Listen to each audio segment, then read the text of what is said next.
সাইয়েদনা মুসা আলাইহিস সালাম জিজ্ঞেস করলেন, ইয়া রাব্বি, আল্লাহ আপনার কি ঘুমে ধরে না? আল্লাহ বললেন, কোনো কথা বলা যাবে না, দুইটা গ্লাসের ভেতরে পানি নাও, পানি ভর্তি গ্লাস নিয়ে তুর পাহাড়ের উপরে দাঁড়াও। সাইয়েদনা মুসা আলাইহিস সালাম দাঁড়ালেন। আল্লাহরে আবার জিজ্ঞেস করলেন, আল্লাহ আমি জিজ্ঞেস করলাম কি আর আপনি করতে বললেন কি? আল্লাহ বললেন, কথা বলো না, যা বলেছি তাই করো। তো মুসা আলাইহিস সালাম কিছু বলতে পারে না, পানি নিয়ে দাঁড়িয়ে রইলেন। মুসা আলাইহিস সালামকে আল্লাহ বললেন, তুমি দাঁড়িয়ে থাকো আর ঘুম রে, বললেন ঘুম তুই মুসারে ধর।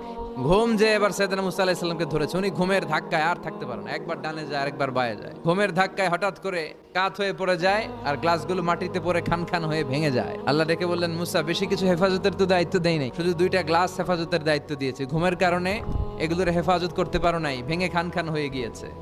আমি যদি তোমাদের মতো ঘুমিয়ে যেতাম তাহলে পৃথিবীর সাথে সূর্য লেগে, সূর্যের সাথে চন্দ্র লেগে গোটা মহাবিশ্বটা এভাবে গ্লাসের টুকরার মতো খান খান হয়ে যেত রে মুসা। এজন্য লা তাখুযুহু সিনাতু ওয়ালা নাওম, আমার ঘুমেও ধরে না, ঘুমের আগে যে তন্দ্রা আসে ওইটাও ধরে না।